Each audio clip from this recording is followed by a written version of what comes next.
warm welcome to all our viewers in Nigeria and around the world to our special broadcast of News Cycle on Global Television. Coming to you live from the nation's capital, Abuja, I am Jumai Manson. A quick reminder that Global Television is on DSTV channel 365 and Star Times channel 276. Late former President Muhammadu Buhari has been laid to rest in his Daura residence in Katsina State following Islamic funeral rites attended by President Bola Ahmed Tinubu, President Umaru Sissoco Embele of Guinea-Bissau, Niger Republic, Prime Minister Ali Lamine Zain, family members, top government officials and dignitaries. His body was committed to Mother Earth at about 5:50 p.m. The former president had passed away on Sunday, July 13th in London at the age of 82 following a brief illness. President Bola Ahmed Tinubu led a solemn military reception as the remains of former President Muhammadu Buhari arrived at the Umaru Musa Yar'Adua International Airport in Katsina ahead of his final rite in Daura. The Nigerian Air Force aircraft bearing late president's casket touched down shortly after President Tinubu arrived from Abuja and inspected a ceremonial guard of honor. Buhari, who served as both military and civilian head of state, died on Sunday, July 13, 2025 in London Hospital at the age of 82. The federal government has reaffirmed its strong commitment to resolving the visa disputes with the United States and United Arab Emirates, UAE, through diplomatic engagement. This is contained in a statement issued in Abuja by presidential spokesperson Bayo Ononuga, says the reassurance followed recent adjustments in visa insurance policies affecting Nigerian citizens by both countries. Ononuga noted that relative government agencies are actively engaging with their counterparts to address the concerns through appropriate channels. Meanwhile, President Bola Ahmed Tinubu has directed all federal government agencies to ensure full compliance with Nigeria's international obligations and to strengthen intergovernmental cooperation in authenticating the identities of individuals seeking consular service abroad. Directives came through the presidential spokesman in the wake of recent visa policies introduced by the United States and the government of the United Arab Emirates, UAE. The new visa policy introduced by the American government had guaranteed tension between Nigeria and the United States. Governor Francis Owafu of Mboin State has implemented a minor cabinet reshuffle aimed at boosting government efficiency and aligning his administration with the goals of the People's Charter of Needs Manifesto. The changes were announced during State Executive Council meeting held at the Government House, Abakaliki. The governor urged council members to reflect on their performance and recommit to the administration's development agenda. The National Assembly has clarified that the recent judgment of the Federal High Court does not mandate the Senate to reinstate Senator Natasha Akpoti, contrary to demands made by her legal team. In a letter and signed by Charles Yola, Director of Litigation and Counseling at the National Assembly Legal Service Directorate, it stated that the court's ruling offered no direct order compelling the Senate or its leadership to take action regarding Akpoti's suspension. The response was addressed to Michael Jonathan Numa San of MJ Newman and Partners in reply to his July 11th letter to the clerk to the National Assembly. Retired police officers in Nigeria have intensified calls for improved pension benefits as the National Assembly continues to delay the approval of 758 billion naira in outstanding pension liabilities. This demand was made in a statement by National Association of Retired Police Officers in Nigeria, NARPON National President Paul Ochonu. The police retirees urged the federal government to urgently address the grievances of retirees under the Contributory Pension Scheme, CPS, in order to avert a planned protest by serving police officers. In a major anti-crime operation tagged Operation Sweep Abuja Clean, the Federal Capital Territory Administration, FCTA, impounded more than 280 vehicles, tricycles and motorcycles, targeting black spots and unauthorized transport operators across the city. FCT Security Director Adam Ogwari said the crackdown followed directives from Minister Nyesom Wike and resulted in the arrest of beggars, scavengers and legal operators with impounded items including 4 40 vehicles, over 200 motorcycles, and more than 40 tricycles. Some arrested destitute persons are being processed at the Bwari Rehabilitation Center for vocational training or repatriation. Organized labor under the Nigerian Labour Congress (NLC) in Ogun State has commenced an indefinite strike over the government's failure to remit pension deductions, implement the national minimum wage, and address other unresolved issues. The action was confirmed in a statement by the Ogun State chairman of the Nigerian Labour Congress (NLC), Demola Hamid Benko, following a restriction reached at a statewide Congress of Civil Service Workers in Abeokuta. The statement directed all civil and public servants to withdraw their services immediately, citing the government's alleged non-compliance with the contributory pension scheme established under the Ogun State Pension Reform Law of 2008, amended in 2013.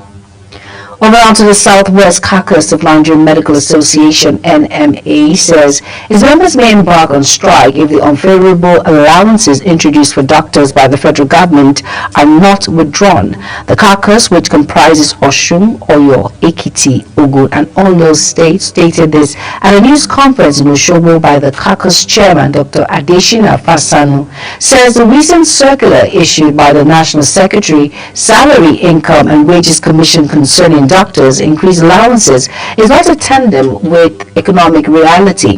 Fasolu, who is also the Osun State NMA chairman, said the national leadership of NMA had given the federal government 21-day ultimatum to withdraw the circular. Troops of 6th Division Nigerian Army have dismantled multiple illegal refinery sites and arrested 50 suspected oil thieves in Rivers, Delta, Bayelsa, and Akwa Ibom State between June 30th and July 13th, 2025. Operations led by the Tactical River Rhine Squad uncovered over 25,000 liters of stolen crude and petroleum products, with key seizures made around the Imo River axis, Okrika Forest, and Warri waterways, including speedboats and chemical-laced surveyors. The Army destroyed numerous bunkering facilities and illegal refinery tools, as the Acting Deputy Director of Army Public Relations, Lieutenant Colonel Danjuma Jonah, reaffirmed ongoing efforts to deny criminal freedom to operate in the region. The People's Democratic Party (PDP) has confirmed the successful screening of Awolu Isa Manzo as its candidate for the Garki Babura House of Representatives by-election in Jigawa State. Speaking after the screening, Secretary of the Screening Committee, PDP National Headquarters Abuja, Precious Ben, said the party has successfully screened its candidate for the coming by-election of Garki Babura constituency. Independent National Electoral Commission had earlier announced 16th August 2025 as date for Garki Babura Federal Constituency election following the death of Isa Dagonyaro, who died on May 10, 2024 at the age of 46. The Youth Party has strongly condemned the conduct of the Lagos State local government elections held on Saturday, July 12, 2025, describing the process as shambolic and blatantly rigged in favor of the ruling All Progressive Congress (APC). This condemnation follows a similar rejection by the Labour Party, which labeled the exercise a dangerous blueprint for electoral fraud ahead of the 2027 general elections. Meanwhile, the Lagos State Independent Electoral Commission, LASIC, declared APC candidate as winner of all 57 chairmanship positions contested. Meanwhile, the People's Democratic Party (PDP) in Lagos State has called on the Independent National Electoral Commission (INEC) to launch an investigation into the Lagos State Independent Electoral Commission over allegations of electoral fraud and manipulation during the July 12, 2025 local government council elections. The chairman of the PDP Chairman Forum in the state, Adegboyega Adegbeson, said the election was a shame, with All Progressive Congress (APC) thugs invading polling units, snatching ballot boxes, and assaulting voters, while Lagos Electoral Commission officials turned a blind eye or actively aided the attackers. The party also urged judiciary, civil society organizations, CSOs, international observers, and democracy watchdogs to speak out against the tyranny and electoral malpractices witnessed during the election. You are watching the live broadcast of News Cycle. when News Cycle returns. Yellow Greens arrive Uganda for T20 series. Details coming shortly, plus business and foreign stories on the other side of this break. Please stay with us.